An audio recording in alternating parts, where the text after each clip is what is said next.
I would like to know a little bit more is how this kind of multifacetedness in terms of the genre that we see in Naksha exemplify the larger heterogeneity of the Indian novel. Because we know that novel is this European form that comes, especially the realist novel, that comes to India and then it takes multiple specific modes in the vernacular languages.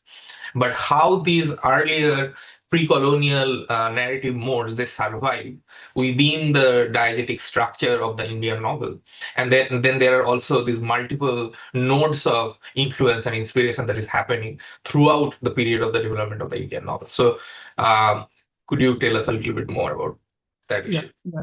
I think, I mean, in many ways, that is the sort of, the crux of the matter, right? And it's a very complex thing to, try and talk about, right, in a short span of time. But let me try and sort of say a few things in brief, right? So one of the problems, right, with this idea of, the European novel coming to India and sort of becoming Indian and so on, is that it assumes that everything happens at once, right? And so the colonial moment marks this, great break where, all that is solid previously melts into the air and so on.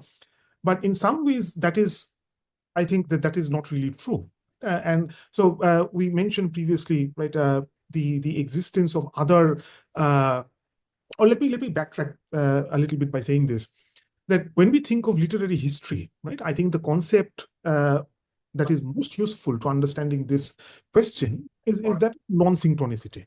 And I think in the case of the novel, that is exactly what is happening, right? That we don't, it is not true that, the European novel sort of displaces, right, all prior narrative modes, right? But they sort of coexist, and they do so for extended amounts of time, right? Lasting nearly a century, right? Before like the more standardized novel gets its form, right? So throughout the 19th century, possibly even later, we see constant back and forth going on between these traditions. That's point number one, non-synchronicity. The second is, again, going back to something I said earlier, I think the importance of the English tradition in particular is overemphasized. Right? As we know, so the first Europeans in that part of the world, in Eastern India, were actually the Portuguese. Yep. And so many of the foundational sort of events of vernacular Bangla took place, including, say, for example, the writing of the first grammar took place much, much before the advent of the English and, under the aegis of the Portuguese. And so, as we already know, that early modern Iberia, Spain and Portugal, was also a heavily multilingual space. It also involved sort of, Arabic as well as Persian sort of influences. And so from the 16th century onwards, I would say that particularly in the Bay of Bengal area, when the Portuguese and the Dutch start making their presence felt, that these were also forms that kind of traveled. And then there are, things that are already existing within Bengal and within South Asia at that point that kind of merge together.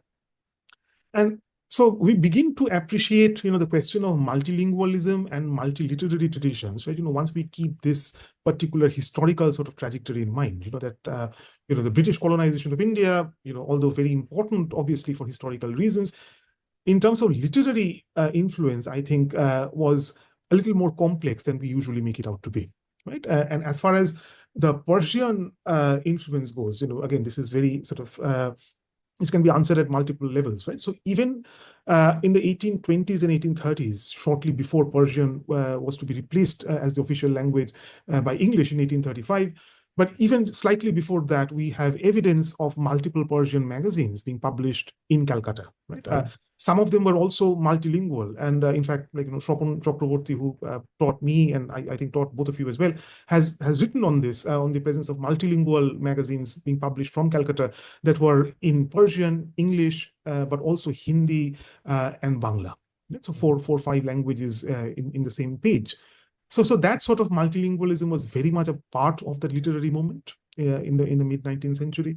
Multiple intellectuals wrote or knew these languages, right? Something that we've lost sight of. And there is also this this larger question that if we extend the conversation a little further in time, that the zone of the Persianate, right, was in fact very much alive and kicking till the early decades of the 20th century, not only in South Asia, right, but also in Central Asia and other parts of what eventually became the Soviet republics. Right. So Samuel Hodgkins has a wonderful book on this subject that's come out recently. It's called Eastern Internationalism, where he talks about the Persianate zone and their interactions, Persianate intellectuals' interactions with communism after the Bolshevik Revolution. And so, in some ways, what we see in the case of Central Asia, right, was, especially after the Bolshevik Revolution of 1917, is this massive sort of rethinking of national literary traditions under the influence of Bolshevism and so on. And so again, in some ways, we can connect this to phenomena in 20th century phenomenon, right? Like not only the socialist novel in the Indian vernaculars in Urdu and Bangla and so on, but also to the new attention being paid to quote unquote folk forms. Right, which is why we have Binoy Ghosh writing a Naksha, then we have Himangu Bishwas writing a Mongol Kabbo, and so on. Right, indigenous forms, popular forms, and folk forms in particular, right, that are now being reconfigured, right, for purposes of political propaganda and so on. And so throughout the mid 20th century, right, I would say starting from the 1930s all the way to the 1970s, we very much see this sort of process in action in various vernaculars. In Punjabi, for example, Aditya Bahel is doing some very important work on Punjabi vernaculars right now, in Tamil and so on and so forth. I mean, apart from the obvious examples of Bangla, Hindi, and Urdu, so there are also these vernaculars where the same kind of process is underway.